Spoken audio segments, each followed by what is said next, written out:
Everyone, मेरा नाम है अक्षिता और आप मेरा यूट्यूब चैनल देख रहे हैं टैलेंटेड अक्षिता। पहले वाली वीडियो में हमने इसके कुछ क्वेश्चन आंसर किए थे। सॉरी मैं एक वीडियो में नहीं कर पाई और इतने दिन से वीडियो नहीं डाली है क्योंकि मैं बहुत बिजी हो गई थी।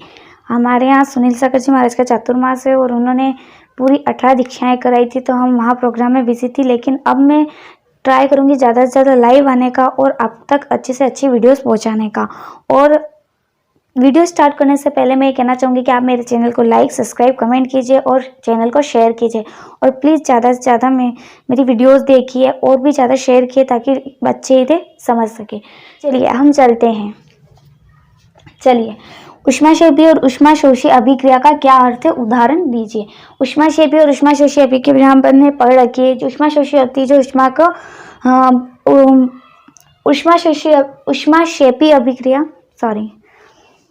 ऊष्माक्षेपी अभिक्रिया होती है जिसमें ऊर्जा के साथ उत्पाद के साथ साथ क्या होता है, ऊर्जा भी बनती है। और ऊष्माशोषी क्या होती है, जिसमें ऊर्जा का अवशोषण होता है, यानी कि इसके साथ तो ऊष्मा बाहर निकल जाती है लेकिन इसके साथ ऊष्मा क्या रहती है, उसी के अंदर रहती है। जैसे देखिए, ऊष्माक्षेपी अभिक्रिया वह अभिक्रिया जिसमें उत्पाद के साथ साथ ऊर्जा ऊष्मा का उत्पन्न होती है, उसे ऊष्माक्षेपी अभिक्रिया कहते हैं।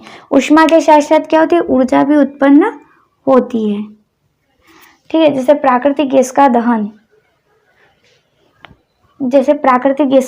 CH4 प्लस ऑक्सीजन, जब ये ऑक्सीजन के साथ जल रही है तो इसमें क्या बन रहा है, CO2 बन रहा है, CO2 बन रहा है, H2O बन रहा है और क्या बन रही है, ऊर्जा बन रही है।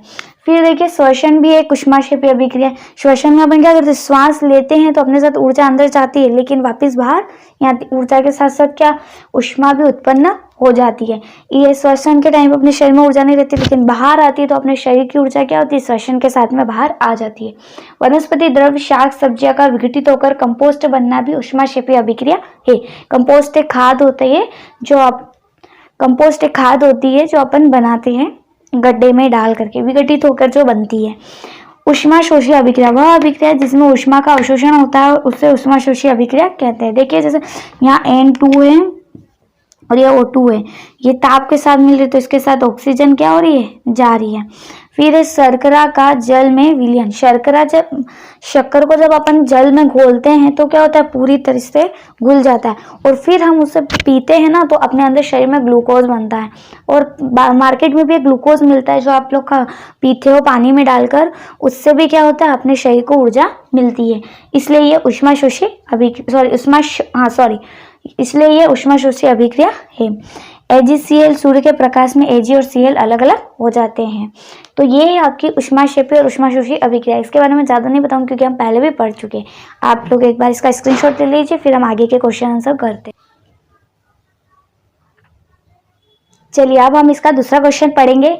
तो देखते हैं, श्वसन को ऊष्माक्षेपी अभिक्रिया क्यों कहते हैं, समझाइए। श्वसन को हमने पहले पढ़ा है एक बार, वो जो अपने ने ऊष्माक्षेपी का उदाहरण लिखा था उसमें लिखा था, बट इसको क्यों कहा जाता है वो पढ़ेंगे। सभी प्राणियों को जीवित रहने के लिए ऊर्जा की आवश्यकता होती है जो उन्हें भोजन से प्राप्त होती है। पाचन क्रिया के समय खाद्य पदार्थ छोटे छोटे टुकड़ों में विभक्त हो जाता है। कुछ समय पदार्थ जैसे चावल, आलू तथा ब्रेड में कार्बोहाइड्रेट होता है जिसके टूटने से ग्लूकोज प्राप्त होता है। ग्लूकोज हमारे शरीर की कोशिकाओं में उपस्थित ऑक्सीजन से मिलकर हमें ऊर्जा प्रदान करता है। यह ऑक्सीजन श्वसन से प्राप्त होती है, अतः श्वसन ऊष्माक्षेपी अभिक्रिया है।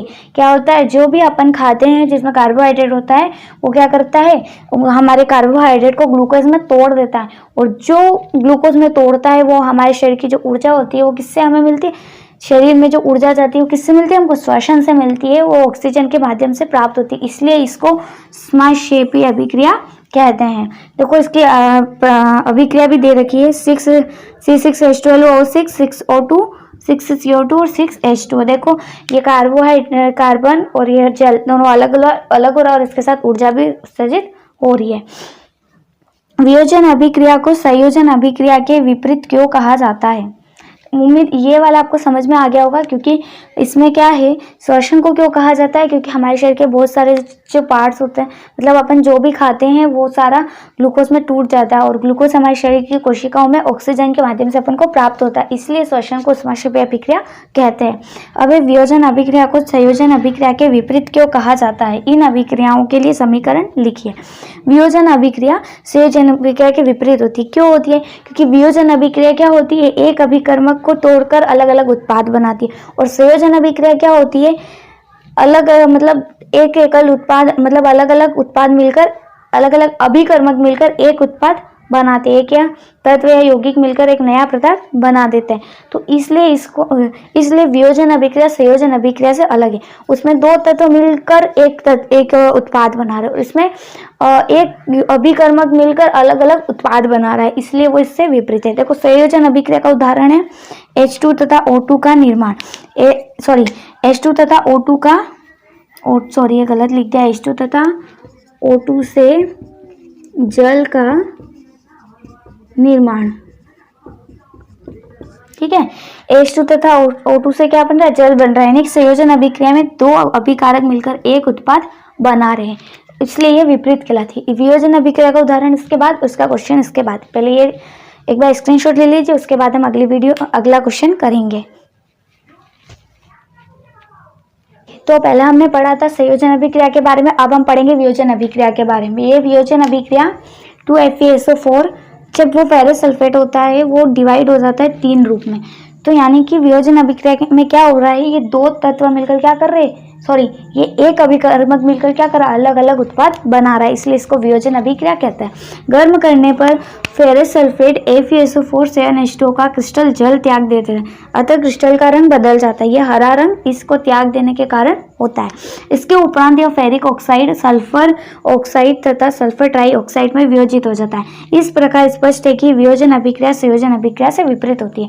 क्या हो रहा है ना, अपन ने पहले में देखा कि अलग हो रही थी, और अब क्या हो रही है, पहले में देखा अपन ने जुड़ रही थी और इसमें अलग हो रही, इसलिए ये एक दूसरे के क्या है, विपरीत है। उन वियोजन अभिक्रियाओं, अब अगला प्रश्न देखते हैं, प्रश्न नंबर 12। उन वियोजन अभिक्रियाओं के लिए एक एक समीकरण लिखिए जिनमें ऊष्मा एवं प्रकाश विद्युत के रूप में प्रदान की जाती है। ऊष्मा, प्रकाश एवं विद्युत के रूप में क्या होती है, ऊष्मा अपन को मिलती है। ऊष्मा के रूप में ऊर्जा का उपयोग कैसे होता है, देखिए कैल्शियम कार्बोनेट को गर्म करने पर देखिए कैल्शियम कार्बोनेट को गर्म करने पर ये अपघटित हो जाती है और कैल्शियम ऑक्साइड और कार्बन डाइऑक्साइड बनाती है। ये देखिए इसको चूना पत्थर भी कहा जाता है, कैल्शियम कार्बोनेट को इसको बिना बुझा हुआ चूना कहते हैं। जब इसकी अभिक्रिया ऊष्मा के साथ होती है तो ये क्या, कैल्शियम कार्बोनेट कैल्शियम ऑक्साइड और कार्बन डाइऑक्साइड में डिवाइड हो जाती है। ये वियोजन अभिक्रिया के एक यौगिक मिलकर क्या कर रहा है, अलग अलग उत्पाद बना रहा है। तो ऊर्जा के रूप में क्या समीकरण होती है, ये ऊष्मा के रूप में क्या ऊर्जा का उपयोग होता है, तो इस तरीके से होता है। बुझा हुआ चूना क्या बन जाता है, बिना बुझा हुआ चूना बन जाता है। तो एक बार इसका स्क्रीनशॉट ले लीजिए, फिर इसके आगे का पढ़ेंगे। ये जो बुझा हुआ चूना है, बिना बुझा हुआ चूना, इसका सफ़ेदी में हमने कैल्शियम ऑक्साइड कैल्शियम कार्बोनेट का पढ़ा था कि उसको सफ़ेदी के रूप में भी काम में लिया जाता है। तो जब उसको अपन अलग करते हैं तो इस तरीके से वो अलग हो जाता है। एक बार इसका स्क्रीनशॉट ले लीजिए, फिर आगे का पढ़ेंगे। एक बार स्क्रीनशॉट ले लीजिए। चलिए अब देखिए, हमने पहले तो पढ़े थे अपने प्रकाश और विद्युत का, बाकी था। तो प्रकाश के रूप में ऊर्जा का उपयोग कैसा होता है, सूर्य के प्रकाश की उपस्थिति में सिल्वर क्लोराइड, ये सिल्वर क्लोराइड होता है जो क्या कर जाता है, सिल्वर और क्लोरीन में विभाजित हो जाता है। सिल्वर और क्लोरीन में विभाजित होता है, यानी कि सूर्य के प्रकाश में ऊर्जा इस तरीके से विभाजित हो जाती है। फिर विद्युत के रूप में ऊर्जा का प्रयोग कैसे होता है, जब अम्लीकृत जल का विद्युत अपघटन किया जाता है तब वह अपघटित होकर हाइड्रोजन व ऑक्सीजन बनाता है। क्या कर रहा है वो, ये अम्लीकृत जल है, यानी कि ये इस अम्ल के साथ में घुल रहा है। जब ये इसके साथ में घुलेगा तो क्या बनेगा, H2 और O2 बन जाएगा। यानी कि अम्लीकृत जल विद्युत ऊर्जा के रूप में जब रूपांतरित होगा तो इस तरीके से डिवाइड हो जाएगा। ये होता है प्रकाश का ऊष्मा, प्रकाश और विद्युत के रूप में वियोजन समीकरण। अब हम देखेंगे विस्थापन और द्विविस्थापन अभिक्रिया में अंतर। अपन ने पढ़ी थी विस्थापन और द्विविस्थापन। विस्थापन में क्या होता है, एक तत्व दूसरे तत्व की जगह ले लेता है, और द्विविस्थापन में जो आयन होते हैं उनका आदान प्रदान होता है। तो यही अंतर लिखना अपन को। विस्थापन अभिक्रिया, इन अभिक्रियाओं में किसी यौगिक से उसका एक तत्व किसी अपेक्षाकृत अधिक क्रियाशील तत्व द्वारा स्थापित हो जाता है। देखिए इसमें CO की जगह पे Zn आ रहा है, तो CO की जगह ये Cu है, इसकी जगह कौन ले रहा है, Zn ले रहा है, और Zn इस Zn की जगह पे कौन जा रहा है, Cu जा रहा है। इसी तरह इसमें हो रहा है Fe की जगह Cu की जगह क्या आ रहा है, Fe आ रहा है, और Fe की जगह पर Cu आ रहा है। तो इस तरीके की होती है विस्थापन अभिक्रिया। द्विविस्थापन अभिक्रिया होता है, इन अभिक्रियाओं में एक नए उत्पाद के निर्माण के लिए दो अभिकारकों के बीच आयनों का आदान प्रदान। इसमें तत्व तो जाते ही है, उसके साथ साथ आयन भी क्या होते हैं, आदान प्रदान होते हैं, इसलिए इसे द्विविस्थापन अभिक्रिया कहा जाता है। यानी कि तत्व के साथ साथ आयनों का भी आदान प्रदान होता है। तो ये होता है द्विविस्थापन और ये होता है विस्थापन और द्विविस्थापन अभिक्रिया में अंतर। एक बार आप इसे स्क्रीनशॉट ले लीजिए, फिर हम आगे पढ़ेंगे। और ये अलग अलग इसलिए क्योंकि इस पेन की आप देख सकते हैं स्याही खत्म हो रही है, तो आप इसका स्क्रीनशॉट ले लीजिए, फिर हम आगे पढ़ेंगे। उम्मीद है आपको सारी चीज़ें समझ में आ रही होंगी, और अगर आपको नहीं समझ में आता है तो आप कमेंट करके ज़रूर बताइए, और समझ में आता है तो भी आप मुझे कमेंट ज़रूर कीजिए। चलिए अब देखिए, अब हम इसके आगे के क्वेश्चन पढ़ेंगे। क्वेश्चन नंबर 14, सिल्वर के शोधन में सिल्वर नाइट्रेट के विलयन से सिल्वर प्राप्त करने के लिए कॉपर धातु द्वारा विस्थापित किया जाता है। इस प्रक्रिया के लिए अभिक्रिया कीजिए। सिल्वर नाइट्रेट से अपन को सिल्वर अलग करना है तो उसको कॉपर धातु से विस्थापित किया जाता है। क्यों किया जाता है, सिल्वर धातु के शोधन में सिल्वर नाइट्रेट के विलयन से सिल्वर प्राप्त करने के लिए कॉपर धातु द्वारा विस्थापन किया जाता है, क्योंकि कॉपर सिल्वर से अधिक क्रियाशील है। इसकी अभिक्रिया निम्न प्रकार है। जो कॉपर है वो सिल्वर से ज़्यादा क्रियाशील है। जब कॉपर इसे अभिक्रिया करेगा तो सिल्वर अलग हो जाएगा और ये कॉपर नाइट्रेट के साथ में मिल जाएगा। देखिए इसकी अभिक्रिया ये है AgNO3, इसका नाम है सिल्वर नाइट्रेट। जब इसकी अभिक्रिया कॉपर से हो रही है तो क्या बन रहा है, कॉपर नाइट्रेट बन रहा है, और इससे सिल्वर अपन को अलग हो रहा है। यानी कि अपन को सिल्वर धातु को अलग करने के लिए क्या करेंगे, अपन कॉपर धातु से अभिक्रिया करवा देंगे, जिससे अपन को सिल्वर मिल जाएगा। और उस चांदी से क्या करेंगे, अपन बहुत सारी अलग अलग तरह की चीज़ें बना सकते हैं। दूसरा प्रश्न है, अवक्षेपण अभिक्रिया से आप क्या समझते हो, उदाहरण देकर समझिए। अवक्षेपण, लास्ट में बचने वाली चीज अवक्षेप, उसको अवक्षेपण कहते हैं। जब किसी अभिक्रिया में उत्पाद के रूप में अविलेयी पदार्थ बनता है तो वह अविलेयी पदार्थ विलयन में नीचे स्थिर हो जाता है और अवक्षेप कहलाता है। जिस अभिक्रिया में अवक्षेप का निर्माण होता है उसे अवक्षेपण अभिक्रिया कहता है। यानी कि लास्ट में अवक्षेप बच जाता है। जैसे अपन चीनी को जल में घोलते हैं, जब उसको गर्म करते हो लास्ट में अवक्षेप बच जाता है तो वो कहा जाता है अवक्षेप। और वही अभिक्रिया क्या कहलाती है, अवक्षेपण अभिक्रिया कहलाती है। जैसे अपन पानी रखा, उसमें शक्कर घोली गर्म हो गया, जब उसको ठंडा होने देते हैं तो उसके नीचे शक्कर जम जाती है। वो शक्कर जमी हुई होती है और कुछ ऊपर चाशनी रहती है, तो चाशनी के अंदर जो शक्कर जमी हुई रहती है उसे जमी हुई चीज़ को कहा जाता है अवक्षेप। इसी तरह अभिक्रियाओं में भी लास्ट में सफ़ेद कलर के, काले कलर के, अलग अलग तरह के अवक्षेप प्राप्त होते हैं, तो वह अभिक्रिया क्या कहलाती है, अवक्षेपण अभिक्रिया कहलाती है। जैसे Na2SO4 की अभिक्रिया BaCl2 के साथ कहलाती है तो BaSO4 बनता है, लेकिन NaCl का क्या बन जाता है, अवक्षेप बच जाता है। अब ऑक्सीजन के योग या आहास के आधार पर इन निम्न दो पदों की व्याख्या कीजिए। प्रत्येक के लिए दो उदाहरण दीजिए। उपचयन, अपचयन। देखो उपचयन वह अभिक्रिया जिसमें किसी पदार्थ में ऑक्सीजन का योग होता है अर्थात ऑक्सीजन की वृद्धि होती है, उसे अपचयन या ऑक्सीकरण अभिक्रिया कहते हैं। जिसमें ऑक्सीजन, साफ नाम से हो रहा उपचयन, इसमें ऑक्सीजन का योग होता है। ऑक्सीजन, जैसे इसमें Cu की जगह से O2 मिल रहा है तो क्या बन रहा है CO, इसके साथ ऑक्सीजन क्या हो रही है, जुड़ रही है। इसमें भी C+O2 ऑक्सीजन क्या हो रही है, जुड़ रही है। यानी कि जहाँ ऑक्सीजन का योग होता है वो ऑक्सीकरण अभिक्रिया कहलाती है और उसे उपचयन अभिक्रिया कहते हैं। इसका दूसरा पद अपन पढ़ेंगे, उसके बाद पहले आप इसका स्क्रीनशॉट ले लीजिए, उसके बाद अपन इसका दूसरा पद पढ़ेंगे। तो एक बार इसका स्क्रीनशॉट ले लीजिए और उम्मीद है आपको ये सारी चीज़ें समझ में आ रही होंगी। चलिए अब हम देखेंगे इसके अगली अभिक्रिया अपचयन। पहले हमने दो पढ़ी थी ना, मतलब उसके लाभ और ह्रास के आधार पर, तो अब ये दूसरी अपचयन है। वह अभिक्रिया जिसमें किसी पदार्थ में ऑक्सीजन निकलती है अर्थात ऑक्सीजन की कमी हो जाती है। पहले में ऑक्सीजन जुड़ रही थी, पहले इसमें ऑक्सीजन क्या हो रहा है, कम हो रहा है। तो देखिए यहाँ पे कार्बन CuO है, यहाँ पे H2 के साथ अभिक्रिया है तो H2O के साथ क्या निकल रही है, ऑक्सीजन बाहर निकल रही है। इसमें भी ZNO है, कार्बन से अभिक्रिया करके क्या कर रही है, ऑक्सीजन क्या हो रही है, बाहर निकल रही है। यानी कि इसमें जो पहला उत्पाद प्राप्त हो रहा है उसके साथ ऑक्सीजन भी क्या हो रही है, बाहर निकल रही है, उसकी कमी हो रही, इसलिए इसे अपचयन अभिक्रिया कहते हैं। अब एक भूरे रंग का चमकदार तत्व X को वायु की उपस्थिति में गर्म करने पर वह काले रंग का हो जाता है। इस तत्व X एवं उस काले रंग के यौगिक का नाम बताइए। तत्व X कॉपर इसलिए क्योंकि कॉपर को जब अपन ऑक्सीजन के साथ अभिक्रिया करते हैं, ऑक्सीजन के साथ गर्म करते हैं तो वो काला हो जाता है। आपने देखा होगा पीतल और कॉपर के बर्तन और कॉपर तांबा उसके बर्तन कैसे काले हो जाते थे ना, तो वो इसी कारण से होते थे। जब ये काले रंग के होगी कॉपर ऑक्साइड है, कॉपर के भूरे रंग का चमकदार तत्व है, कॉपर भूरे रंग का चमकदार तत्व है। इसको वायु की उपस्थिति में गर्म करने पर यह काले रंग के कॉपर ऑक्साइड में बदल जाता है, यानी काले रंग का हो जाता है। जैसे कॉपर ऑक्साइड ऑक्सीजन के साथ अभिक्रिया है तो कॉपर ऑक्साइड बन रहा है। लोहे की वस्तुओं को हम पेंट क्यों करते हैं, ये वेरी इंपॉर्टेंट क्वेश्चन है, एग्जाम में भी पूछा जा सकता है कि क्या कारण है कि हम लोहे की वस्तुओं को पेंट करते हैं। लोहे की वस्तुएं अम्ल, नमी आदि के संपर्क में आकर संक्षारित होने लगती है तथा उन पर लालिमा युक्त भूरे रंग की परत चढ़ जाती है, इसे लोहे पर जंग लगना कहते हैं। आपने देखा होगा साइकिल वगैरह को पानी में नहीं रखा जाता, क्यों नहीं रखा जाता है, क्योंकि उस पर जंग लग जाती है। लोहे की बेंचों पर भी ऐसा होता है, क्लासेस में आप बेंचों पर बैठते हैं उस पर भी। इसके कारण लोहे की वस्तुएं नष्ट होने लगती है। इसे नष्ट होने से बचाने के लिए उन पर हम पेंट करते हैं, क्योंकि पेंट करने से लोहे के पदार्थ की ऊपरी सतह खुली नहीं रहती है, वह वायु के सीधे संपर्क में नहीं आती, जिसके कारण उसमें जंग नहीं लगता। इसलिए लोहे की वस्तुओं को हम पेंट करके रखें। पेंट करने के कारण वो नमी या इससे भी अभिक्रिया नहीं करती, और अभिक्रिया नहीं होती तो लोहे पर जंग नहीं लगती, इसलिए लोहे की वस्तुओं पर पेंट किया जाता है। पिक्चर का स्क्रीनशॉट। चलिए अब हम पढ़ेंगे तेल एवं वसा युक्त मतलब पदार्थ जो है। लास्ट के जो 2 क्वेश्चन है, इस पार्ट के लास्ट के 2 क्वेश्चन है वो हम पढ़ेंगे। सॉरी गाइस, मुझे मतलब इस एक वीडियो में पूरा कर रही हूँ मैं, सॉरी। मैं ये इसके बाद में मैंने दूसरा चैप्टर करा और इसकी एक लाइव वीडियो भी मैंने पहले बनाई है, उसमें बहुत कम लोग आए थे। अगर आपको वीडियो देखनी है तो मैं सेकेंड चैप्टर के डिस्क्रिप्शन में डाल दूँगी। अब चलिए अब हम ये पढ़ते हैं 1920 जो लास्ट है इस पार्ट के क्वेश्चन वो। तेल एवं वसायुक्त खाद्य पदार्थों को नाइट्रोजन से प्रभावित क्यों किया जाता है?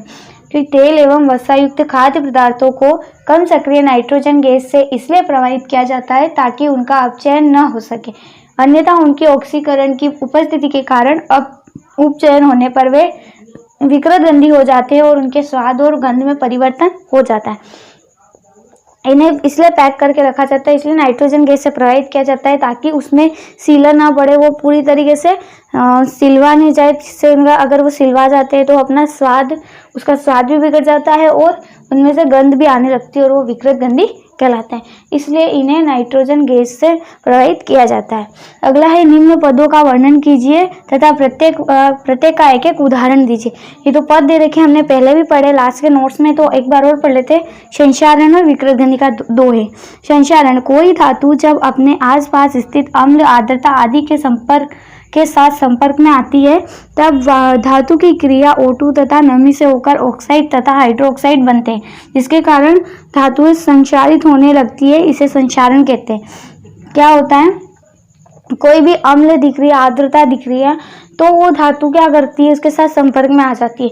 जैसे आपने साइकिल देखी, साइकिल है, अब उसको पानी के नीचे रखोगे तो क्या होगा, वो तो उस साइकिल के अंदर धातु होती है, वो धातु क्या करेगी, पानी से अभिक्रिया कर लेगी और क्या हो जाएगी, O2 धातु की क्रिया O2 से और नमी से होकर क्या बन जाएगी, इसके ऑक्साइड और हाइड्रोक्साइड बन जाए। इसी कारण क्या होता है, साइकिल पर जंग लगती है, जिसके कारण क्या होता है, धातुएं संक्षारित होने लगती हैं, कि अपनी विकसित होने लगती है, इसे संक्षारण कहते हैं। संक्षारण के कारण वस्तु की चमक खत्म हो जाती है। उदाहरण, लोहे में जंग लगना, चांद के ऊपर काली परत का चढ़ना, तांबे के ऊपर हरी रंग की परत का चढ़ना। आप लोग पाइचप वगैरह पहनते हो तो उसके ऊपर काला काला हो जाता है ना, क्यों होता है, क्योंकि जब वो गीला होता है तो धातु गीली रहती है तो अभिक्रिया कर लेती है, और अभिक्रिया करने के बाद में क्या होता है, वो संक्षारित हो जाती है और उसके ऊपर काली परत चढ़ जाती है। ऐसे ही तांबे के ऊपर भी हरी रंग की परत चढ़ जाती है। तांबे का कोई बर्तन होगा, अगर आप उस पर पानी या कुछ भी डालोगे या कुछ से भी अभिक्रिया होगी तो क्या होगी, ऐसे हरी रंग की परत आ जाएगी। उसके बाद देखिए विकृत गंधिता। वसा तथा तेल युक्त खाद्य पदार्थों को लंबे समय तक रखने पर उनका ऑक्सीकरण यहाँ होने लगता है, ऐसा आएगा ना, ऑक्सीकरण यहाँ लिख रही हूँ मैं, ऑक्सीकरण होने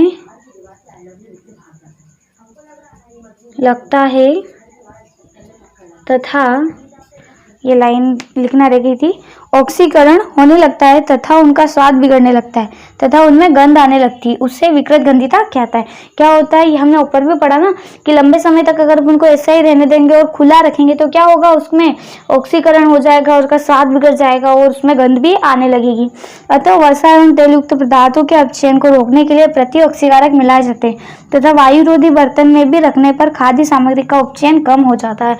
जब हम किसी चीज को तलते हैं तो अगर इसको पैक डिब्बे में पैक करके रखते हैं तो क्या होता है, वो चीज़ें खराब नहीं होती है, और अगर हम उन्हें खुला रख देते हैं तो क्या हो जाती है, खराब हो जाती है। क्यों? क्योंकि उसका उपचयन होने लगता है।